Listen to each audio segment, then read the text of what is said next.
So what's up everybody, in this video we'll get to know about how you can enable this slide to shutdown feature in Windows 10.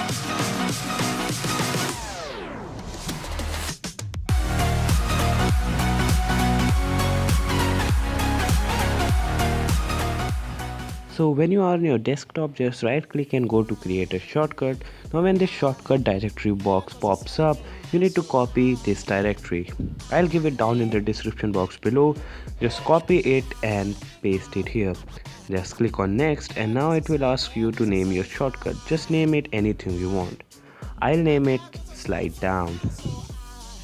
Once you have done that, you will notice that a new application has been created on the desktop named slide down or whatever name you must have entered. Now just simply double click on it and you will see on the desktop the slider will come displaying a message slide to shut down. Okay, so that was it for the video. I hope you guys really got to know something new today, and if you did, leave a like, subscribe to the channel. That's me signing out, and I'll catch you in the next one.